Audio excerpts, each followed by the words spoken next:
네, 잘 지내셨죠? 예, 오랜만에 다시 강의를 공부를 시작합니다. 오늘은 많이 나가야 됩니다. 양이 꽤 많거든요. 예, 부지런히 하겠습니다. 예, 성서를 읽기 전에 기도 바치겠습니다. 성부와 성자와 성령의 이름으로. 말씀은 바로 내 곁에 있고 내 입에 있고 내 마음에 있다. 주님, 성령의 빛으로 저희 눈을 여시어 주님의 길을 보게 하시고 저희 귀를 여시어 생명의 말씀을 듣게 하소서. 아멘. 성부와 성자와 성령의 이름으로. 아멘. 네, 오늘은 167쪽입니다. 경계의 필요성에 대해서 이제 얘기하는데 지금 대림하고 연결되는 부분입니다. 오늘 내용들은 이제 예수님이 십자가상에 죽으시고 부활하시는 아주 결정적인 사건이 있기 전에 예수님께서 종말에 관한 얘기들을 쭉 하십니다.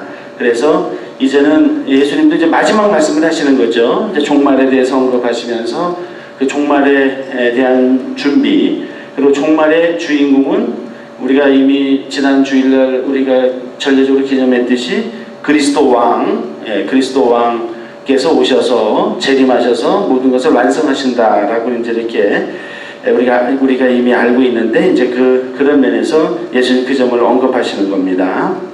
36절. 그러나 그날과 그 시간은 아무도 모른다.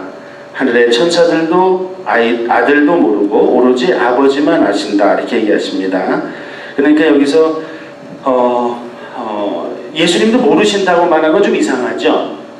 그렇죠? 예수님의 메시아이지 않습니까? 하나님의 아들. 그런데 또 그러고 같은 하나님이시죠. 삼위일체 하나님이시니까. 그러니까 이거는 어떻게 얘기할 수 있냐면요, 이런 뜻입니다. 예수님께서 아시죠. 아시는데 예수님은 하나님이면서 동시에 어떻게 됩니까?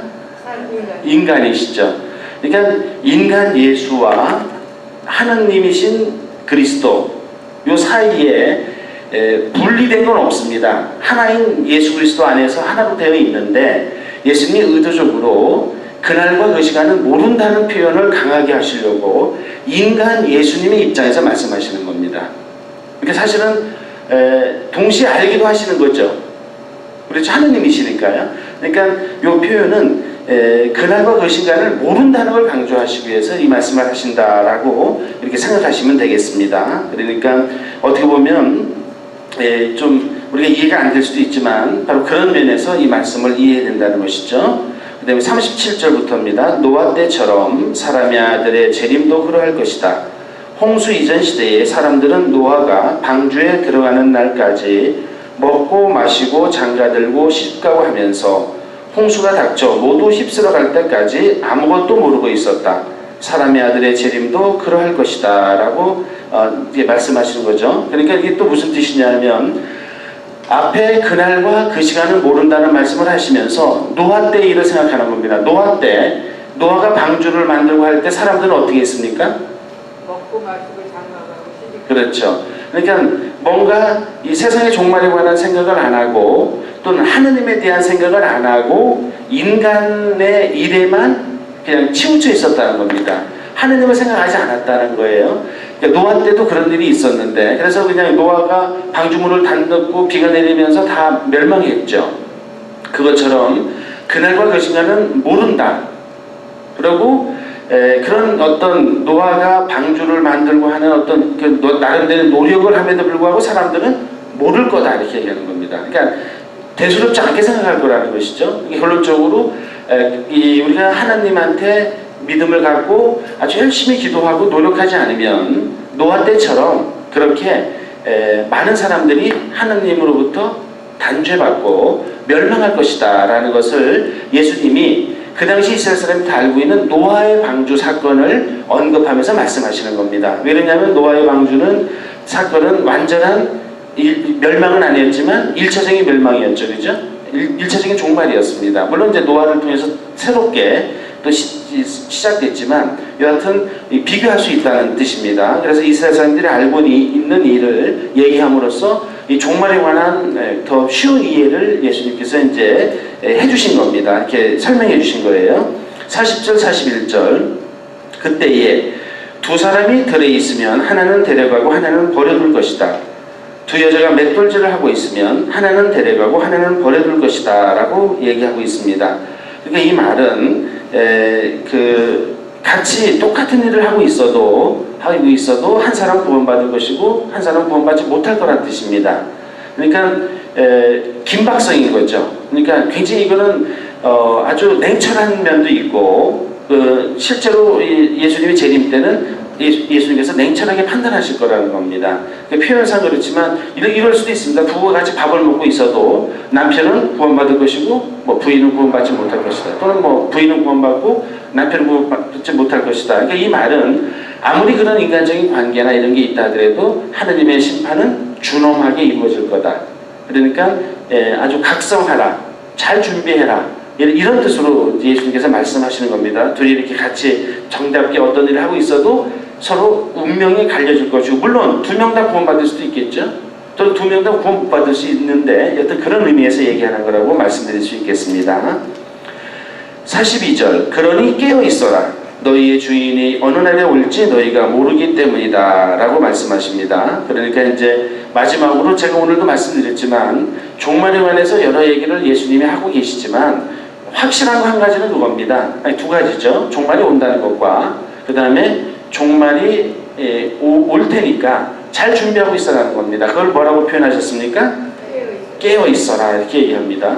뭐 차라리 지금 잠자고 말고 자지 말라는 뜻이 아니죠, 그죠? 이거는 상식적인 말로 늘 하나님 안에서 이렇게 항상 충실하게 신앙생활을 하고 있어라라는 뜻으로 이해하실 수 있겠습니다. 43절부터요. 이것을 명심하여라. 도둑이 밤 몇 시에 올지 집주인이 알면 깨어 있으면서 도둑이 자기 집을 뚫고 들어오도록 내버려두지 않을 것이다. 그러니 너희도 준비하고 있어라. 너희가 생각하지도 않은 때에 사람의 아들이 올 것이기 때문이다. 그러니까 이제 또 설명하는 것이죠. 그러니까 느닷없이 닥칠 거라는 겁니다. 도둑질할 때 미리 알려줍니까? 안 알려주죠. 그것처럼 도둑이 올 때 정말 예상치 않은 시간에 오는 것처럼 그렇게 올 거기 때문에 항상 준비하고 있어라. 그러니까 늘 우리 신자분들 집에 가시면 문 닫고 주무시죠? 스스로 문 열고 주무시면 도둑으로 가져가십시오 하는 것과 마찬가지죠. 예를 들면은요. 이것처럼 준비하는 게 뭐겠습니까? 문을 닫고 또 귀중품 같은 거는 잘 두지 않고 어디 뭐 돈을 은행에 넣어놔야 될 거고요. 뭐 이렇게 우리가 준비하지 않겠습니까? 그것처럼 그렇게 종말도 준비해라 라고 말씀하시는 겁니다. 자, 묵상은 이런 말입니다. 아까 그랬죠? 노아의 방주 때 많은 사람들이 자기 할 일들을 쭉 하고 있다고 했죠. 그래서 이제 오늘 여기 그 묵상에서는 이런 얘기를 합니다. 우리 다 바쁘시죠? 예, 다 바쁩니다. 저도 뭐 오늘 아침부터 계속 뭐 이것저것 일도 있고 그런데 오늘은 제가 예를 들어서 뭐 어떤 신자분이 만나기 위해서 신자분 만나서 얘기도 좀 나누고 밥도 같이 먹고요. 또 오후에는 좀 피곤한 것 같아서 한 잠깐 20분 동안 좀 졸고 그 다음에 이제 좀 할 일 하다가 오늘 열심히 또 등산 갔다 오고 등산 갔다 와서 이제 준비하고 이제 성당에 미사하러 왔는데요. 또 강의 준비도 아침에 했고요. 아침에 약속이 있어갖고 오늘 막 열심히 바쁘게 준비했습니다. 근데 이제 그렇게 나름대로 이렇게 바쁘긴 바쁜데 뭐 때문에 바쁘냐가 중요하다는 겁니다. 그러니까 뭐 아침에 일어나서 계속 TV 보고 바쁘고 또 점심 먹고 또 계속 TV 보고 바쁘고 뭐 그냥 허구한 날 누워서 자고 이러면 어떻게 되겠습니까? 그 바쁨은 좋은 바쁨이 아닌 거죠. 그래서 아까 노아의 방주 때 뭐 시집 가고 장가 가고 뭐 하고 뭐 했다는 말, 시집 가고 장가 가지 말라는 뜻이 아니죠, 그죠? 시집 가고 장가 가고 밥도 먹어야 되고 어떨 때는 노시기도 하고 즐거운 시간도 보내야 됩니다. 근데 그것만 하면 안 된다는 뜻이죠. 예수님 말씀은. 그러니까 뭐 예수님 오늘부터 종말이 언제 올지 모르니까 오늘부터 나는 절대 밥 먹고 기본적인 잠자는 거 말고는 계속 기도하겠다. 잘하시는 겁니까? 그건 잘하시는 거 아닙니다. 그렇게 하라는 뜻이 아니에요. 그러니까 자기 일상생활을 충실하게 하는 겁니다. 할 일을 하고요. 그러면서 한 가지 잊지 말아야 될 게 뭡니까? 하느님.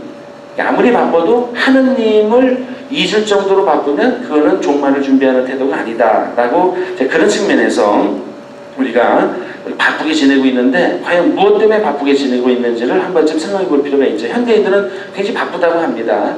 저 어릴 때 시골에서 있으면 학교 갔다 오면 뭐 할 일이 없습니다. 그래서 맨날 나가 놀고 그렇게 했고 옛날 삶이 좀 단조로웠는데 현대는 굉장히 바쁘게 다 지내지 않습니까? 할 일도 많고요. 여튼 그런데 그럴 때 하나님을 잊지 말라라고 이렇게 말씀하시는 거라고 볼 수 있겠습니다.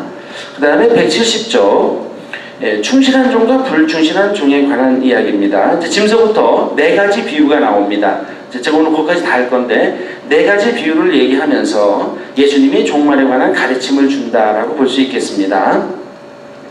45절에서 47절입니다. 주인이 종에게 자기 집안 식솔들을 맡겨 그들에게 제때에 양식을 내주게 하였으면 어떻게 하는 종이 충실하고 슬기로운 종이겠느냐. 행복하여라. 주인이 돌아와서 볼 때에 그렇게 일하고 있는 종, 내가 진실로 너희에게 말한다. 주인은 자기의 모든 재산을 그에게 맡길 것이다. 그러니까 주인이 종에게 이렇게 어떤 일을 맡겼으면 그걸 충실히 해야 된다는 겁니다. 그런데 그런 면에서 여기서 얘기하는 것은 어떤 종의 역할을 얘기합니다.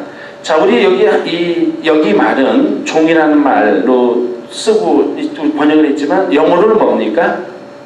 스튜어드죠. 예, 집사. 한국말로 얘는 집사라고도 표현했고 종이라고 표현할 수 있겠고 어떤 일을 맡아보로서 하는 사람입니다. 그러니까 집사는 보통 주인은 아니죠. 집사의 경우는 주인은 아니면서 주인에게 보수를 받으면서 주인이 시키는 일을 하는 사람을 집사라고 합니다. 그죠?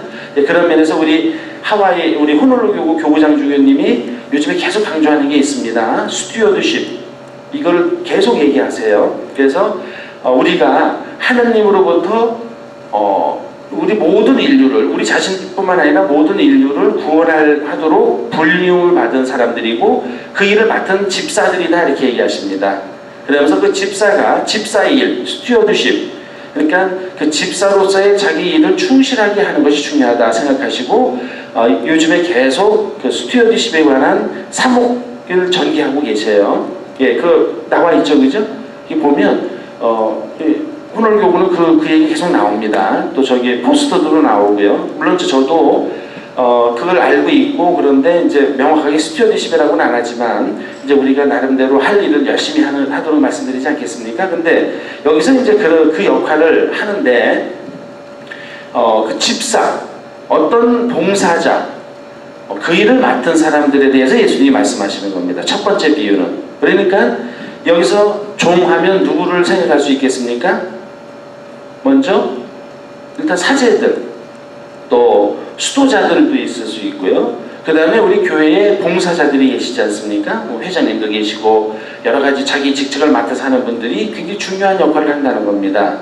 그들은 단순히 자기 일을 하는 것이 아니라 하나님으로부터의 구원 사업에 참여하는 일을 했고 다른 사람들을 깨어있고 하나님 나라에 들어갈 수 있도록 그렇게 도와줄 그런 임무를 맡고 있다는 겁니다. 그 임무를 맡고 있는 교회의 지도자들, 교회의 모든 봉사자들에게 하는 말씀인 겁니다. 그래서 너희들이 더 그 의식을 더 분명히 하고 더 깨어 있으면서 사람들을 잘 하느님께로 이끌 수 있도록 그렇게 노력해라. 그것이 굉장히 중요한 역할이다 이렇게 얘기하시는 겁니다. 잘 아시겠지만 지도자가 누구냐에 따라서 단체가 확 달라지죠. 예, 확 달라집니다. 지금 마침 대사님이랑 이렇게 마주봐서 그런데 이번에 김치도 하여간 그전에도 열심히 잘했지만 지금 또 세자님도 보고 있지만 뭐 많은 얘기합니다. 김치가 참 맛있다. 근데 이제 예를 들면 그것뿐만 아니라 어떤 지도자가 어떻게 하냐에 따라서 많이 달라집니다. 그래서 우리 인간은 공동체를 형성하게 되어 있고 공동체로 어떤 일을 하는데 그 공동체 지도자가 어떤 식으로 하느냐가 굉장히 중요합니다. 그렇죠? 물론 지도자가 모든 걸 다 하는 건 절대 아닙니다. 그렇지만 지도자가 갖는 역할이 있어요. 그래서 우리는 지도자라는 말을 쓰지 뭐라고 합니까? 봉사자다 이렇게 얘기합니다. 왜 그러냐면 세상의 지도자랑 달리 교회의 지도자들은 더 겸손하고 더 희생하는 자세를 가져야 된다는 것이죠. 무슨 명예를 얻고 또는 금전적인 이득을 얻는 것은 교회의 지도자의 모습이 아닌 것이죠. 그죠? 근데 사회는 다르죠. 그죠? 정당 같으면 자기 정당의 이득을 일단 취하려고 노력하고 합법적이지만 일단 그 목적 자체는 정당의 이득을 위해서 하는 거 아니겠습니까? 또는 어떤 회사도 그렇고요. 근데 교회는 어떻습니까? 교회는 그런 이득이나 명예가 아니라 정말 사람들을 행복하게 하고 사람들에게 봉사하는 그게 지도자 역할이기 때문에 보통 교회는 지도자라는 말도 쓰지만 뭐라 합니까? 봉사자다, 즉 종이다 이렇게 얘기하는 것이죠. 그래서 그 역할을 강조하시는 겁니다. 48절 그러나 만일 그가 못된 종이어서 마음속으로 주인이 늦어지는구나 하고 생각하며 이렇게 되어 있습니다. 그러니까 이거는 뭐냐면 자기 임무에 소홀히 하고 나태하다는 의미입니다. 근데 예수님이 거듭 강조하시는 것은 종말이 언제 올지 모르니까 뭐 부족할 수도 있고 가끔 나태해질 수 있지만 기본적인 자세는 뭡니까? 늘 깨어서 그러니까 늘 그런 자세를 유지하고 늘 올바르게 하나님 안에서 충실하게 살으라는 의미에서 이 말을 하는 겁니다. 늦어지는구나 생각하고 방심하면 그때 하나님이 올 수 있으니까 늘 깨어 있어라 라는 의미로 이 점을 얘기하십니다. 49절부터요. 동료들을 때리기 시작하고 또 술꾼들과 어울려 먹고 마시면 예상하지 못한 날 짐작하지 못한 시간에 그 종의 주인이 와서 그를 처단하여 위선자들과 같은 운명을 겪게 할 것이다. 거기에서 그는 울며 이를 갈 것이다 라고 이제 말씀하십니다. 자, 여기서 위선자들은 누구를 말하는 것 같습니까? 위선자들은 우리 성서에서 우리 뭐 좀 전에 배웠던 건데 바리사이와 율법학자를 이제 예수님께서는 이제 의식하시는 겁니다. 뭐냐면 그만큼 예수님은 교회 지도자들, 봉사자들의 역할이 크다는 거예요. 그래서 바리사이나 율법학자들이 이제 위선자로 자꾸 말씀하시는 거는 그러니까 그럴싸하게 보이지만 실제로 열심히 안 한다는 뜻이거든요. 그런 면에서 예수님께서 교회의 지도자, 봉사자들이 이 종들이 자기 역할을 잘 못하면 그러니까 막 술만 마시고 뭐 더군다나 때리고 이렇게 되면 이게 말도 안 되는 것이죠. 그렇게 되면 바로 그런 위선자들처럼 운명이 그 위선자들의 운명처럼 될 것이다. 그러니까 너희는 그런 위선자들을 따라가지 말고 교회 봉사자들이 정말 진실되게 위선자의 반대는 진실된 사람 아니겠습니까? 충실한 사람 또 나름대로 하나님 안에서 말과 행동이 일치하는 사람 그런 사람이라고 한다면 그렇게 아주 훌륭한 성숙한 종이 될 수 있도록 해라. 그만큼 봉사자들의 역할이 크다라고 말씀하시는 거라고 볼 수 있겠습니다. 묵상입니다. 물론 여기서 그 내용입니다. 교회 여기서 충실한 종은 일단 누구를 얘기하는 겁니까? 교회의 지도자들. 거기는 사제뿐만 아니라 우리 신자분들도 다 포함될 수 있습니다. 그런 면에서 그 지도자의 역할을 강조하는 거라고 할 수 있겠습니다. 그 다음에 이제 열처녀의 비유입니다. 이제 이것이 이제 두 번째 비유죠. 자, 열처녀의 비유는 이제 또 다른 측면에서요. 이제 모든 사람을 다 대상으로 하는 겁니다. 앞에는 지도자들을 대상으로 했다면 여기는 이제 모든 사람들을 대상으로 하는 겁니다. 그때의 1절입니다. 25절로 넘어갔어요. 그때 하늘나라는 저마다 등을 들고 신랑을 맞으러 나간 열처녀에 비길 수 있을 것이다 라고 얘기합니다. 여기서 이 혼인잔치는 구약성서에서 하느님 나라를 상징하는 겁니다. 그래서 여기 하늘나라는 이렇게 설명하시죠. 그때에 하늘나라는 라고 말씀하세요. 그러니까 하느님 나라를 얘기할 때 주로 사용하는 비유가 뭐냐? 혼인잔치입니다. 그래서 하느님과 이스라엘 백성은 신랑과 신부로 비유됐습니다. 또 그리스도교, 이제 우리 구약을 넘어서서 그리스도교에서는 예수 그리스도를 신랑으로, 교회는 신부로 표현했습니다. 이게 성서의 전통적인 비유입니다. 그래서 혼인잔치 딱 하면 신랑 신부, 그리고 신랑 신부 하면 예수 그리스도와 교회라고 생각하시면 됩니다. 이제 그런 의미에서 이제 혼인 비유를 하시는데 그 혼인 비유에서 여기서는 이제 열처녀와 이제 혼인 신랑들이 몇 명이겠습니까? 10명이겠죠. 예, 10명이라는 뜻입니다. 그러니까 한 명으로 얘기 안 하는 이유는 교회 공동체 전부를 얘기하는 겁니다. 전부. 또 원칙적으로만 하면 예수님은 한 분이시고 교회는 여러 명이, 교회도 하나긴 하지만 구성원은 여럿이죠, 그죠? 그러니까 이제 여기서 신랑이 온다고 할 때 신랑이 어떻게 보면 한 명일 수도 있는 겁니다. 예수 그리스도. 여튼 하느님 나라를 혼인잔치에 비유해서 이렇게 이제 시작하십니다. 왜냐면 이스라엘 사람들이 가장 잘하는 상징이기 때문에 그래요. 금방 알아듣는 겁니다. 아, 지금 하느님 나라를 얘기하는구나. 아, 금방 알아듣습니다. 그 다음에 2절부터 6절이요. 그 가운데 5은 어리석고 5은 슬기로웠다. 어리석은 처녀들은 등은 가지고 있었지만 기름은 가지고 있지 않았다. 그러나 슬기로운 처녀들은 등과 함께 기름도 그릇에 담아 가지고 있었다. 신랑이 늦어지자 처녀들은 모두 졸다가 잠이 들었다. 그런데 한밤중에 외치는 소리가 났다. 신랑이 온다. 신랑을 맞으러 나가라.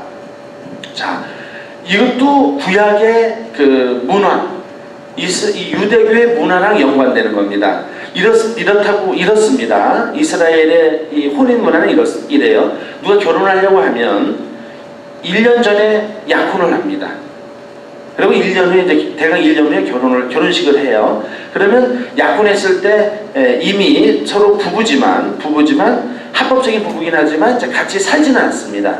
1년 동안은요. 그러다가 1년이 됐을 때 신랑이 옵니다. 그럼 신랑이 오면 신부가 맞이해서 밤새도록 혼인잔치를 벌이고 또 어떨 때 며칠 동안도 이렇게 이제 상황에 따라 다르겠지만 며칠 동안 이제 이렇게 잔치를 벌이는 것이 이스라엘의 문화입니다. 이스라엘의 문화는 곧 유대교의 문화고 구약 성서의 문화인 것이죠. 이거를 다 알고 있는 겁니다. 거기 있는 사람들은. 우리는 좀 이상할지 몰라도 뭐 우리는 신랑을 맞이하나요? 우리는 그렇게 안 하지 않습니까? 우리는 보통 어떻게 했죠? 이렇게 혼례식이 있으면 같이 모여서 만나서 거기서 이렇게 서로 절하고 이렇게 혼인하고 그 다음에 신부집으로 갔죠. 첫날 밤은 신부집인가요? 네. 결혼을 안 해가지고 신부집에 갔죠. 네, 신부집에 갔습니까? 한팔로 가고 아 예. 그 다음날 혼인식하고 네. 요새는 신부집 안 가고 신혼여행 가요. 아. 원래는 신부집에 가는 거군요. 옛날 신혼여행이 없었으니까. 예. 그래도 이제 외국 문화 때문에 그럴 텐데, 우리도 비슷하죠. 우리도 비슷합니다. 그죠? 이게 인류 문화가 비슷한 것 같습니다. 그러니까, 우리 다 알고 있으니까 예수님이 한팔로 올 때 깨어있어라 이렇게 말할지도 모르는 겁니다. 예를 들면은요. 왜냐면, 이렇게 오는 거는 한파는 것밖에 없을 테니까, 그죠? 그 다음날 아침에 그냥 정상적으로 만나서 홀례하고 또, 하니까 예수님이 만약에 우리나라에 왔다면 그랬을 겁니다. 한국에 왔다면, 한팔로 갈 때를 생각해봐라. 신랑과 친구들이 한팔로 오는데 잠자고 있고 나가지도 않으면 어떻게 됩니까? 안 되는 거 아니겠습니까? 같은 겁니다. 그 당시 사람들은 쉽게 이해했는데 우리는 문화가 다르니까 그런데 이제 그런 겁니다. 한팔로 올 때를 생각해봐라. 그래서 깨어있어라 이런 말씀하시는 겁니다. 그래서 그런 문화 속에서 이제 예수님께서 이제 설명을 하는 거예요. 그러면서 자, 그렇게 한팔로 올 때 이 신부집에서 다 문 닫아놓고 자고 있으면 그 참 어떡합니까? 신랑을 소중하게 생각 안 하는 거고 이거 판이 깨지는 거 아니겠습니까? 물론 뭐 가서 막 문을 두드릴 수 있죠. 그럼 이렇게 막 문을 두드리고 나오라고 하면 벌써 신뢰성이 떨어지는 거 아닙니까? 그렇죠? 근데 그것처럼 예수님이 누가 오면 신랑이 오면 한팔로 오면 바로 나가라. 그래야지 예의상 좋은 거 아니겠습니까? 예를 들면 그 얘기를 하시는 겁니다. 아주 간단한 비유입니다. 이스라엘 사람들한테는요. 그러니까 그렇게 하지 않느냐? 바로 나가야지 이 신랑을 맞이하는 것이고 그게 혼인이 아주 좋은 거 아니냐? 이제 이렇게 먼저 말씀하셨습니다. 그런 다음에 또 다시 말씀하십니다. 7절부터 그러나 처녀들이 모두 일어나 저마다 등을 챙기는데 어리석인 처녀들이 슬기로운 처녀들에게 우리 등이 꺼져가니 너희 기름을 나누어 다오 하고 청하였다. 그러나 슬기로운 처녀들은 안 된다. 우리도 너희도 모자랄 터이니 차라리 상인들을 가서 사라 하고 대답하였다. 그러니까 아까 저는 이제 강의 준비해서 그 생각을 안 했는데 이제 그런 거죠. 팔려고 막 왔는데 신부집에 아무도 없는 겁니다. 몇 집은 5집은 어디 갔습니까? 기름 사러 갔어요. 이게 안 좋은 거 아니냐? 슬기로운 사람은 어떻게 하느냐? 뭐 차가 막혀서 늦든 어떻든 간에 늦게 왔으면 서로 존중한다면 잠을 깜빡 자더라도 바로 나갈 수도 준비해야 되지 않느냐. 그러면서 예수님께서 만약에 한팔로 왔는데 없으면 더 이상 그 혼례는 없어지는 거다.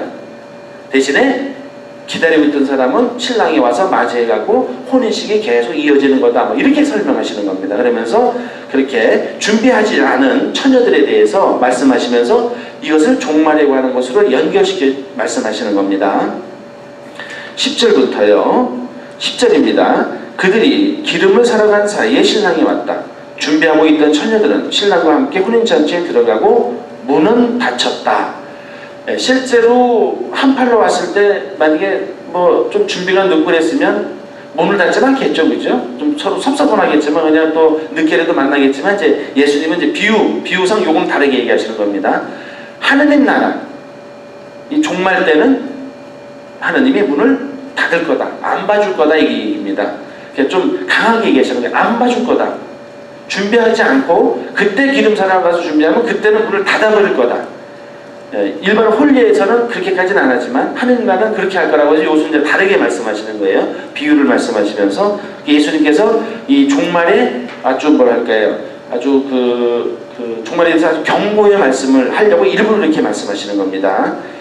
그 다음에 11절부터 13절 나중에 나머지 처녀들이 와서 주인님 문을 열어주십시오 하고 청하였지만 그는 내가 진실로 너희에게 말한다. 나는 너희를 알지 못한다 하고 대답하였다. 그러니 깨어있어라. 너희가 그 날과 그 시간을 모르기 때문이다. 다시 한번 말씀하시는 겁니다. 그러니까 언제 올지 모르니까 인간사에서도 언제 올지 모르고 해서 준비하는 것처럼 그렇게 하는데 하나님 나라도 마찬가지다. 그런데 하나님 나라는 더 준엄하게 그때는 아주 단호하게 예수님께서 하나님께서 심판할 것이다. 그때 안 봐줄 거다.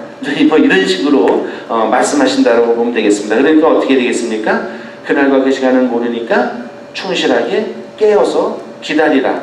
늘 준비하고 있어라 라고 말씀하시는 겁니다. 묵상이요. 여기서 이제 보면 이 슬기로운 종과 슬기롭지 않은 종 이렇게 구분하고 있지 않습니까? 이제 이거는 예수님께서 말씀하시려 하는 것은 그러니까 늘 충실하게 깨어서 준비하지 않는 사람과 그런 사람을 구분해서 말씀하시면서 이제 비유적으로 말씀하시는 거라고 할 수 있겠죠. 그래서 거듭 말씀드리지만 종말론의 핵심은 늘 준비하는 충실하게 현재를 살아가는 거라는 것입니다. 우리 그런 것도 있지 않습니까? 시험이 만약에 열흘 후면 어떤 사람은 한 이틀 남겨놓고 공부할 수도 있지 않겠습니까? 또 그렇게 능력이 되는 사람이 있을 수는 있어요. 그거는 가능하겠지만 하느님의 종말은 그렇지 않다는 겁니다. 그러니까 하느님의 종말이 뭐 10일 후에 온다 이렇게 알려주지도 않지만 그 10일 후에 온다고 알려주지 않기 때문에 늘 준비할 수밖에 없다. 그러니까 그렇게 예수님이 강조하시는 그런 부분이고 그렇기 때문에 방심하지 말고 늘 충실하게 이 현재를 하루하루를 충실하게 살 수 있도록 노력해라 라고 말씀하시는 거라고 이렇게 이해하면 되겠습니다. 자, 두 번째 비유는 이제 모든 신앙인에 대한 얘기였고 첫 번째 비유는 지도자들, 봉사자들에 관한 얘기였습니다. 그 다음에는 모든 사람에게 해당되는 건데 이제 여기 논점이 뭐냐면 탤런트에 비유해서는 어떤 점이 강조되냐면 이런 겁니다. 자, 준비한다고 해요. 준비한다고 하는데 어떤 분은 뭐라고 할까요? 표현이 그런데 이게 우리 입장에서 보면 어떤 사람 봉사를 더 많이 한 사람도 있을 수 있겠죠, 그죠? 예를 들면 우리 두 분은 나쁜 의미로 말하는 게 아니라 교회에서 봉사를 많이 못 하시잖아요, 그죠? 그럴 수 있죠, 그죠? 또 예를 들면은 우리 박충경 대리사님 같은 경우는 이제 맞는 일이 있어서 이제 또 많은 일을 하세요. 예를 들면은 그럴 때 이걸 어떻게 볼 거냐 이겁니다. 그러니까 충실하게 준비하는 건 맞습니다. 누구나 충실하게 준비하는데 그럼 다 똑같이 해야 되느냐? 다 회장님하고 다 성당에서 똑같은 시간을 하고 그 점수 커트라인이 100점 만점이면 70점 우리 생각하는 70점 위에지만 구원받겠습니까? 아니겠습니까? 아니라는 겁니다. 예를 들면 우리 세실자매님이 평소 공부 실력은 90점 이상 맞을 수 있어요. 근데 70점 맞았다. 근데 20점 맞은 사람도 하느님 나라 가는데 70점 맞은 세실자매님이 못 갈 수도 있다는 거예요. 해변도 못 가는 쪽으로 얘기했죠. 그러니까 못 갈 수도 있다는 겁니다. 왜? 요게 이제 중요한 겁니다. 그러니까 누구나 다 커트라인이 있지 않다는 겁니다. 어떤 사람은 20점만 맞아도 들어갈 수 있어요. 왜 그러면 이분은 20점 맞는 게 최선이거든요. 여러 가지 상황상. 어떤 사람은 100점 맞아야 되는 겁니다.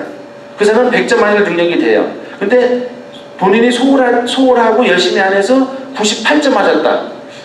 이러면 좀 봐줄 수도 있겠지만 80점 맞았다. 이러면 이제 우리 그 자식 키우실 때 능력은 되는데 얘가 보통 때 100점 쭉 막다 갑자기 80점 맞으면 어떻게 생각하십니까?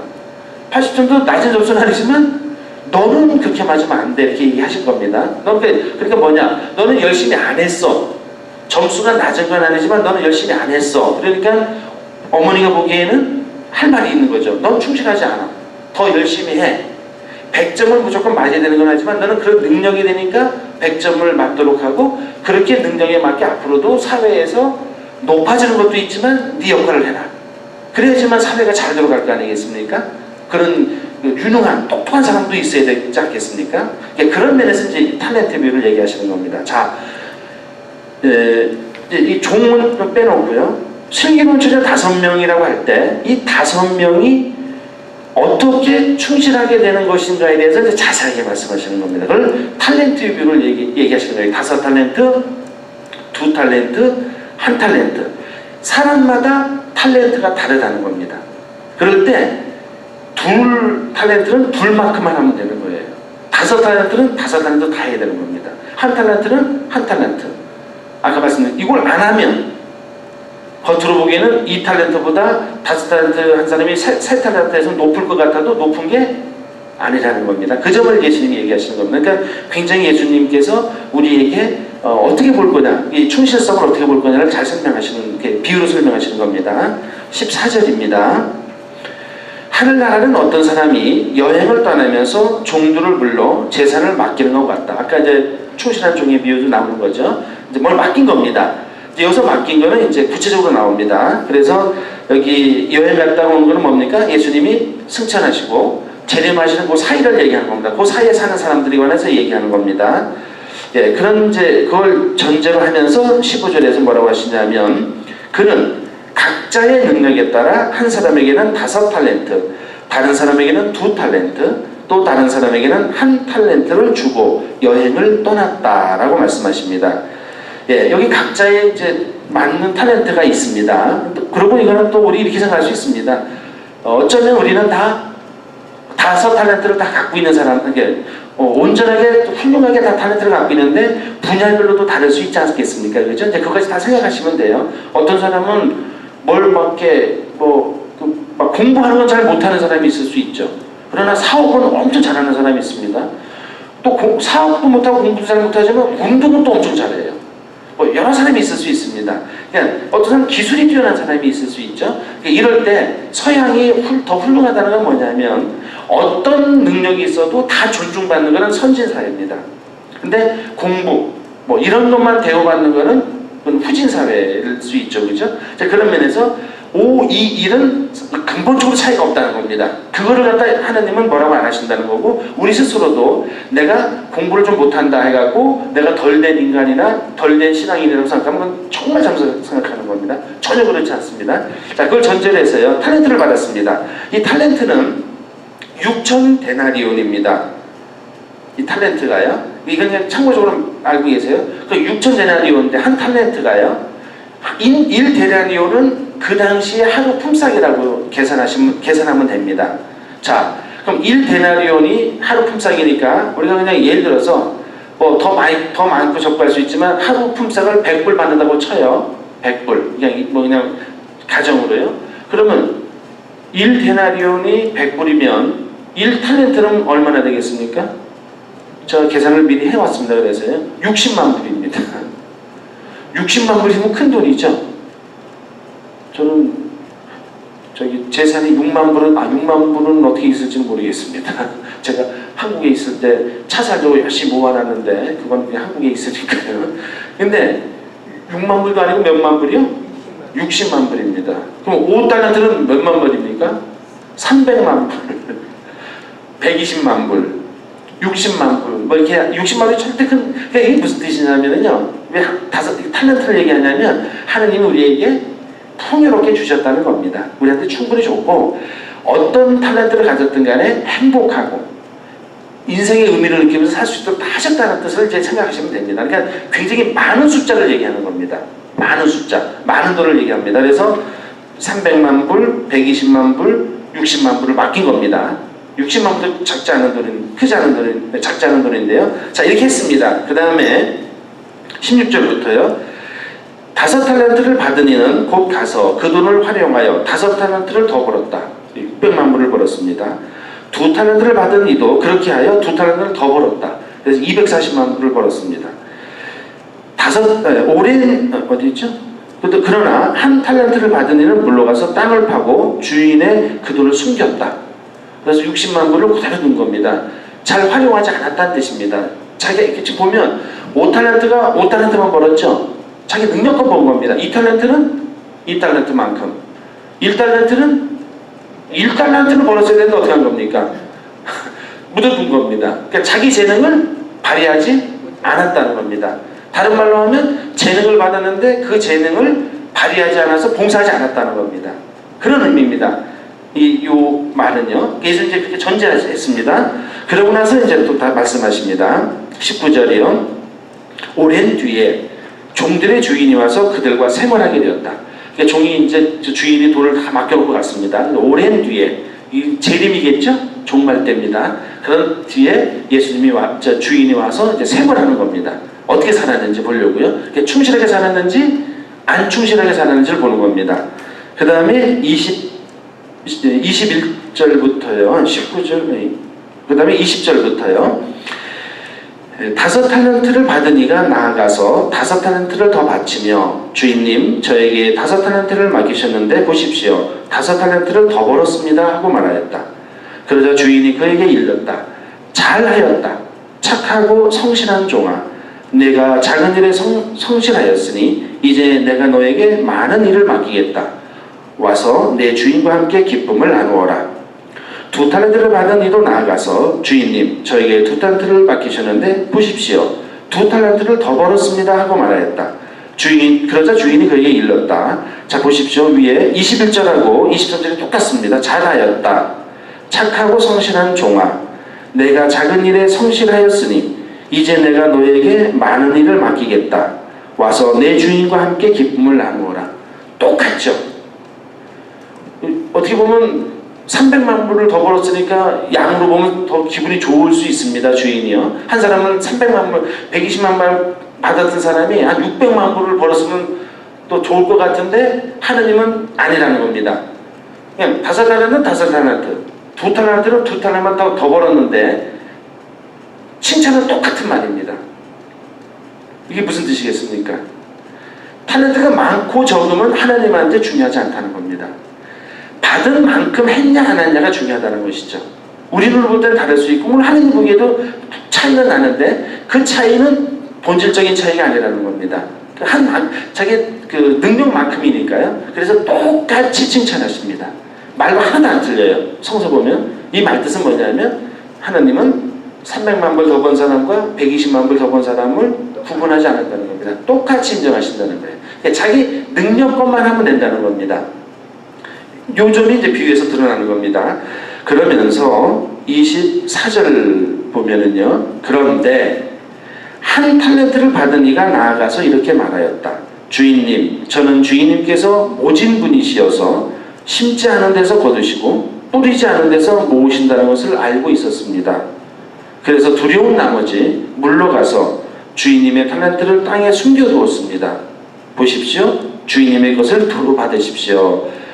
예, 하여간 주인이 무서워서 그렇게 했다고 하는 건 이해되지만 이거 이해도 될 수도 있겠죠. 너무 무서워서 그렇게 했다고 하면 이제 이해할 수 있지만 이제 비유해서 그렇다는 겁니다. 뭐라고 대답하시냐면 이렇게 대답하십니다. 그러자 주인이 그에게 대답하였다. 이 악하고 게으른 종아. 이렇게 평가하신다는 겁니다. 게으른 종아. 내가 심지 않은 데서 거두고 뿌리지 않은 데서 모으는 줄로 알고 있었다는 말이냐? 그렇다면 내 돈을 대금업자들에게 맡겼어야지. 그리하였으면 내가 들어왔을 때에 내 돈에 이자를 붙여 돌려받았을 것이다. 이거는 이제 굉장히 사회적인 논리를 말씀하시는데 비유상 그렇게 말씀하시는 겁니다. 그러니까 핵심은 뭡니까? 이 게으른 종아. 그리고 이것이 게으르다는 것이 악한 것이다 이렇게 얘기하십니다. 우리 그전에 제가 몇 번 말씀드렸지만 7죄 중이라는 게 있습니다. 죄의 뿌리. 그 중에 하나가 뭡니까? 나태. 게으름입니다.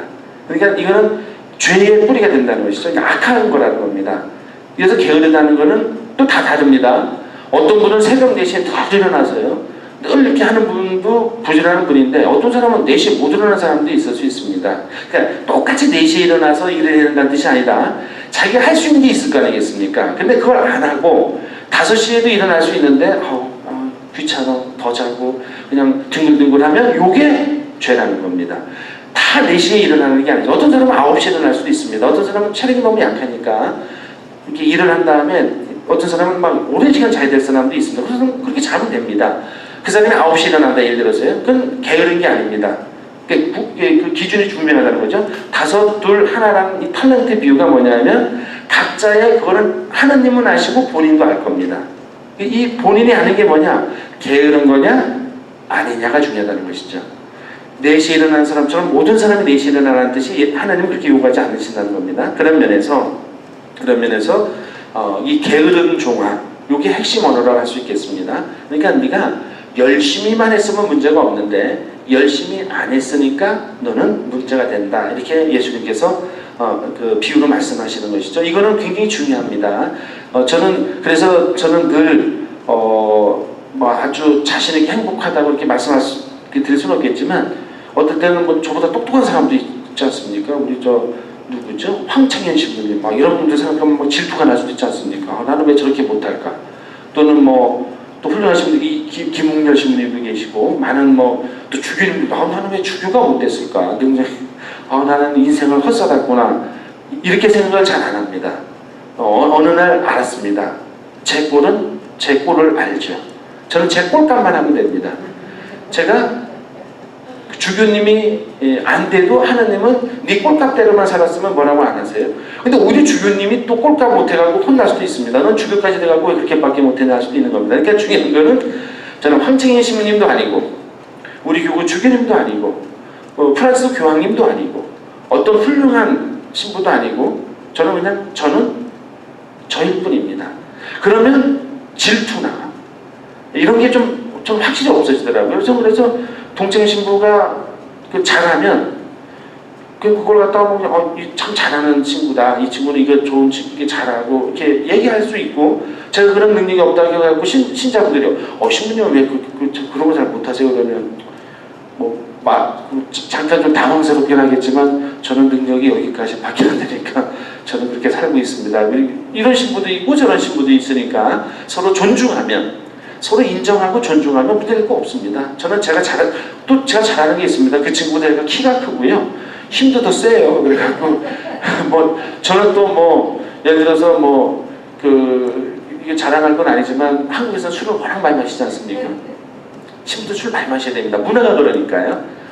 자기가 좋아서 마시는 것도 있지만 한국 문화가 그래요. 물론 술 못 마시는 신부님은 안 마셔도 돼요. 근데 제가 또 자랑스럽게 하나 있는 건 뭐냐면 저는 술 마시고 거의 실수를 안 합니다. 술도 좀 세고요. 그러니까 제 동창 한 명은 소주 한 잔을 못 마셔요. 한 잔 마시고 나서 이렇게 개워야 됩니다. 오바이트 해야 돼요. 저를 엄청 부러워하더라고요. 그래서 제가 씩 웃었죠. 그래, 그건 너가 너보다 낫다.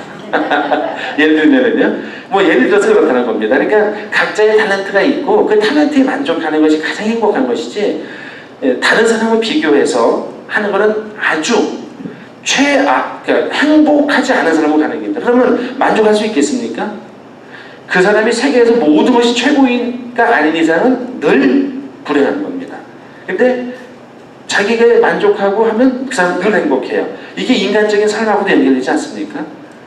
돈 최고 많은 사람도 저보다 술을 못 마실 수 있죠. 그럼 늘 불만 아니겠습니까? 그러니까 그게 아니라 중요한 것은 자기가 갖고 있는 능력만큼 할 때 그것이 좋게 쓰여지고 좋은 방향으로 쓰여질 때 행복해하는 것.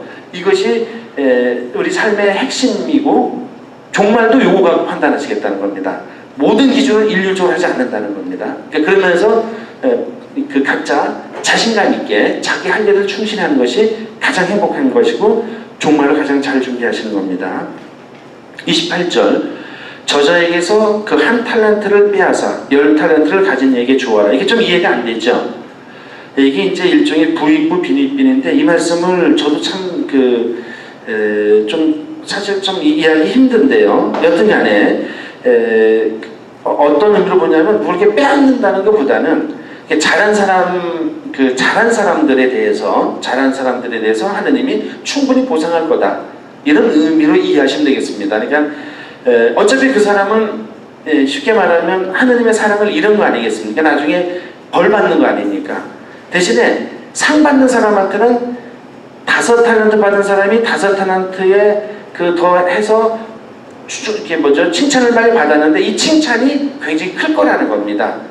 그러니까 하느님이 그만큼 아주 기뻐하시고 잘해줄 거라는 의미로 생각하시는 게 좋을 것 같아요. 이거 잘못하면 이게 좀 이상하게 이해할 수 있거든요. 부익부, 빈익분에 관한 얘기인데요. 그런데 그런 의미보다는 이렇게 하느님의 은총이 이렇게 잘만 하면, 너희가 자기 꼴값만 잘하면 하느님이 충분히 좀 부족하든 많든 간에 다 보상해 줄 거다, 잘해 줄 거다라는 걸로 이해하시면 좋겠습니다. 29절이요. 누구든지 가진 자는 더 받아 넉넉해지고 가진 것이 없는 자는 가진 것마저 빼앗길 것이다. 이거 같은 의미입니다. 아파하고요. 그리고 저 쓸모없는 종은 바깥 어둠 속으로 내던져 버려라. 거기에서 그는 울며 이를 갈 것이다. 여기서 쓸모없다는 것은 1달란트밖에 능력이 안 되니까 쓸모없다는 뜻이 아니라 1달란트의 능력이 있는데 그거를 발휘하지 않았기 때문에 쓸모없다고 생각하셔야 되겠습니다. 그렇게 이해하시면 될 것 같습니다. 오늘 내용이 굉장히 긴데 엄청 빨리 했는데도 지금 시간이 다 돼갑니다. 그래서 묵상 보면은요, 178쪽 보면은, 그래서 결론이 뭐냐 하면은요, 나태하지 말고 자기가 갖고 있는 탤런트를 충실하게 발휘해라. 그래서 충실하게 봉사해라 라는 것이 결론이라고 할 수 있겠습니다. 비교할 거 없고요. 이제 이번엔 오늘 마지막 비유입니다. 최후의 심판에 관한 비유입니다. 유명한 비유죠. 이 마태복음에만 있습니다. 그리고 장례미사 때 많이 사용되는 복음이에요. 워낙 길어갖고 잘 안 읽기도 하는데 장례미사 때 이 복음을 읽을 수 있습니다. 자, 먼저요. 31절. 사람의 아들이 영광에 쌓여 모든 천사와 함께 오면 자기의 영광스러운 옥자에 앉을 것이다 라는 말입니다. 그러니까 이거는 이제 예수님께서 왕으로서, 세상의 지배자로서, 이제 메시아로서, 하느님의 아들로서 온다는 의미라고 할 수 있겠습니다. 32절부터 33절. 그리고 모든 민족들이 사람의 아들 앞으로 모일 터인데 그는 목자가 양과 염소를 가르듯이 그를 가를 것이다. 그렇게 하여 양들은 자기 오른쪽에, 염소들은 왼쪽에 세울 것이다 라고 얘기하십니다. 그래서 원래 예수님 시대에 양과 염소를 함께 늘 길렀다고 합니다. 낮에는요. 밤에는 갈라놨답니다. 저도 몰랐던 거예요, 이거는요. 근데 밤에 갈릴 때 어떻게 가르냐면요, 양은 신선한 공기를 찾기 때문에 그 신선한 공기가 있게 해주고요. 염소는 추위에 약하기 때문에 따뜻한 곳에 이렇게 분리했답니다. 신선한 쪽은 아무래도 좀 춥지 않겠습니까, 그죠? 그렇게 분리하는 문화가 있었어요. 다 안 겁니다. 양과 염소를 가른다. 무슨 말인지 금방 안 겁니다. 그러면서 우리가 보통 양은 항상 좋게 비유로 사용됐죠, 그죠? 그러니까 양은 의인입니다. 구원받은 사람. 염소는 구원받지 못하는 사람들. 그래서 항상 좋은 거는 오른쪽이죠. 그리고 나쁜 건 왼쪽입니다. 이게 이제 보통 우리가 생각하는 건데, 여튼 오른쪽 왼쪽은 그런 상징성을 갖고 있습니다. 이것도 그냥 상징으로 생각하시면 돼요. 왼손잡이가 못하다는 건 아니죠. 그런 뜻 생각하시면 안 되고 그냥 상징으로 사용해 온 겁니다. 그래서 옛날에 아주 옛날에는 성당이나 공송하면 남자가 오른쪽에 앉았습니까? 오른쪽에 앉았습니다. 남자가 더 우월하다는 절대 아닙니다. 그때는 남자는 오른쪽, 여자는 왼쪽. 기억하시죠? 항상 그렇게 앉으셨어요. 신랑 신부도 어느 쪽입니까? 신랑이 어느 쪽입니까? 오른쪽이죠. 보통 신랑이 오른쪽에 섭니다. 근데 그거는 하여간 남녀 차별이라고 좀 말씀드리지 않고 그렇게 해온 겁니다. 그냥 그런 면에서 오른쪽 왼쪽이 있습니다. 34절.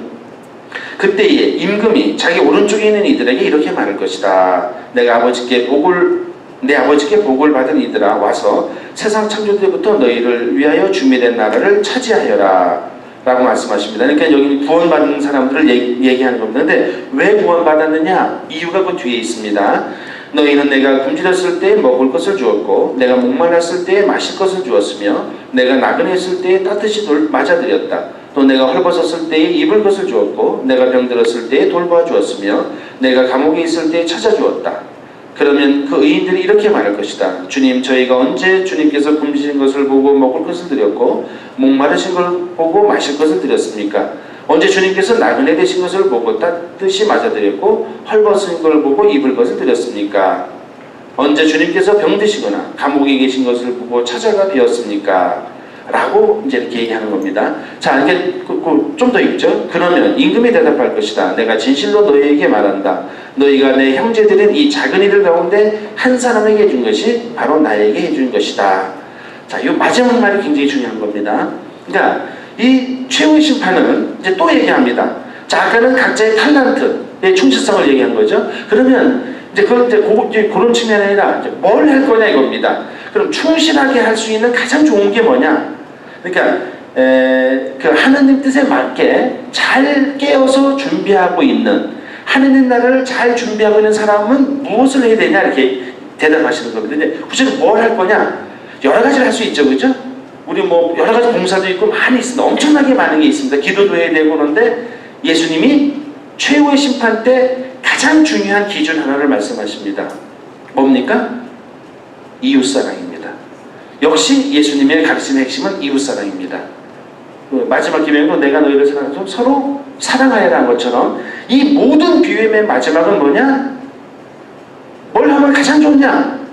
이웃을 사랑해라 이겁니다. 이것이 가장 하나님한테 좋게 보이는 거다. 그러니까 그 5달란트 받은 사람이 5달란트에 뭘 할 때 뭘 했기 때문에 이게 벌었냐 이겁니다. 여기서 무슨 뭐 돈을 막 불렸다는 의미가 아니죠. 뭔가 더 잘한 겁니다. 능력을 많이 잘한 건데 뭘 해서 잘했냐? 주식 투자를 잘했냐? 무슨 뭐 장사를 잘 이게 아니라 뭘 잘한 겁니까? 하나님 입장에서는 사랑을 잘한 것이 바로 그렇게 하나님 앞에 보화를 쌓는 거다 이렇게 말씀하시는 겁니다. 그러면서 우리 그 신자분들을 뭐라 하냐면 알데르 크리스투스라는 말을 씁니다. 뭐죠? 라틴 말로요. 영어로 하면 아더 크라이스트라고 할까요? 우리 모두는 또 다른 예수님이라는 겁니다. 이게 가톨릭교의 영성의 기본입니다. 그러니까 우리 이웃은 누굽니까? 이웃 정도가 아니라 다른 그리스도인 겁니다. 또 다른 그리스도.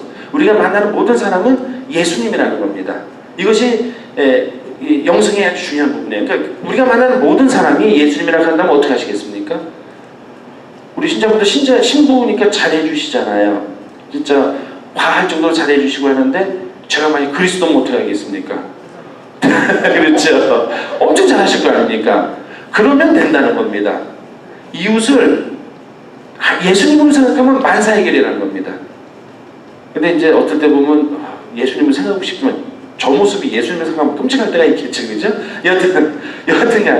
여하튼간에 그리스도를 하는 것처럼 하라는 겁니다. 예수님이 뭐라고 하시냐면 이웃에게 한 것이고 누구한테 한 겁니까? 나한테 한다고 말씀하시는 겁니다. 이 점이 굉장히 중요한 거죠. 이웃한테 하기. 그럼 예수님으로 도저히 안 보이더라도 그럼 안 보이더라도 잘해라. 그럼 나한테 잘한 거다 이렇게 말씀하시는 겁니다. 그러니까 예수님이 뭐라고 했습니까? 하느님 사랑하려고 어렵게 하지 마라. 누구한테 잘하면 됩니까? 이웃에게. 하느님한테 잘하고 싶으면 이웃에게 해라. 바로 이웃에게 한 것이 곧 나에게 한 것이다. 그것도 더군다나 어려운 처지를 다 얘기합니다. 특별히 어려운 처지에 있는 사람들한테 잘하라 이렇게 얘기하십니다. 그래서 이 여러 가지 어려움을 겪는 사람들 잘하면 그러면 바로 나한테 한 것이고 그것이 가장 잘하는 거다. 탈란트를 늘리는 가장 좋은 방법이다 이렇게 말씀하시는 겁니다. 그 다음에 41절부터요. 왼쪽에 있는 사람들한테 똑같이 얘기합니다. 이건 워낙 기니까 제가 다 안 읽겠습니다. 이렇게 쭉 하고 똑같은 얘기를 합니다. 이 사람들은 뭡니까? 무슨 예수님입니까? 이 사람 내가 꼴 보기 싫고 아주 그냥 내가 별로 마음에 안 드는 사람인데 그러면 그럼 그 사람한테 안 해줬으면 나한테도 안 해준 거다. 너희는 나한테 해준 게 없다. 이렇게 말씀하시는 겁니다. 그러면서 그 사람들은 벌 받을 것이다. 라고 얘기하시는 것이 이 비유의 마지막 내용이라고 할 수 있겠습니다. 그러니까 예수님께서 말씀하시는 핵심은 이웃에게 하는 것이 나한테 하는 거라는 걸 분명히 말씀하시고 그게 뭐냐? 사랑이라고 말씀하신다는 것이죠. 사랑을 실천하는 것이 이 종말을 가장 잘 준비하는 태도다. 이렇게 예수님께서 이 비유는 많이 생각하실 필요가 있어요. 특히 이웃에게 한 것이 꼭 나에게 준 것이다 라는 말씀을 늘 기억하시면서 꼴 보기 싫고 그러더라도 예수님이 이렇게 생각하면 훨씬 나을 수 있다는 것이죠. 그렇게 하기엔 더 노력하면 되는데 쉽지 않죠, 그죠?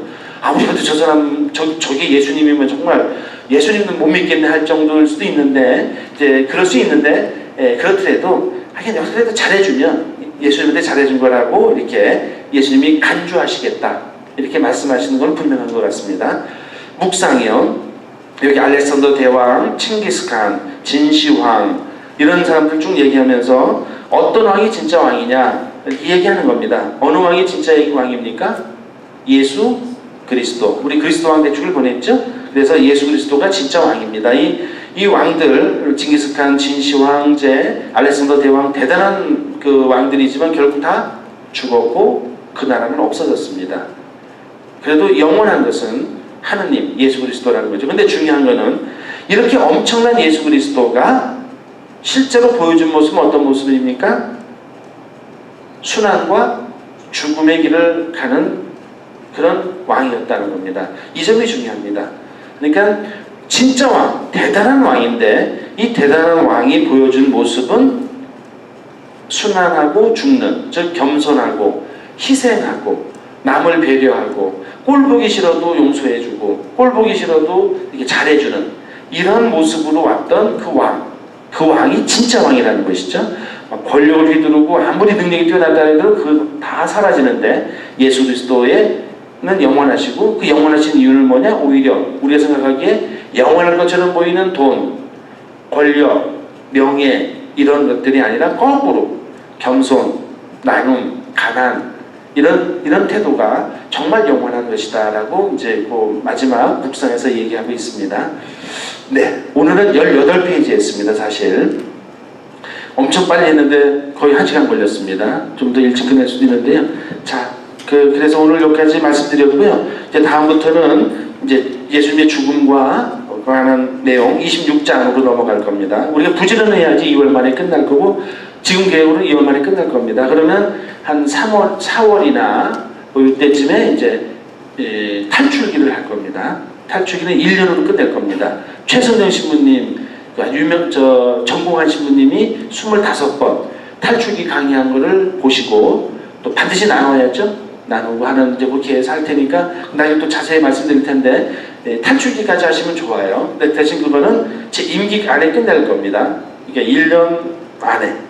그러니까 제가 내년 4월에 시작하면 내후년 4월이나 이때쯤 끝낼 수 있도록. 중간에 방학하고 그럼 좀 늘어나겠죠? 방학하고 사정에서 늘어나더라도 내후년에는 딱 탈출기까지는 끝낼 생각입니다. 제가 하면 못 끝내요. 양이 워낙 많습니다. 그래서 최승정 신부님 걸로 할 겁니다. 네, 미리 말씀드리고요. 자, 기도하겠습니다. 성서를 읽고 나서 성부와 성자와 성령의 이름으로 아멘. 말씀은 내 발의 등불이요 나의 길에 빛이 옵니다. 주님, 저희가 성서를 생명의 말씀으로 믿고 기도하며 살고 선포하게 하시어 언제나 성령 안에서 평화와 기쁨을 누리게 하소서. 아멘. 성부와 성자와 성령의 이름으로 아멘.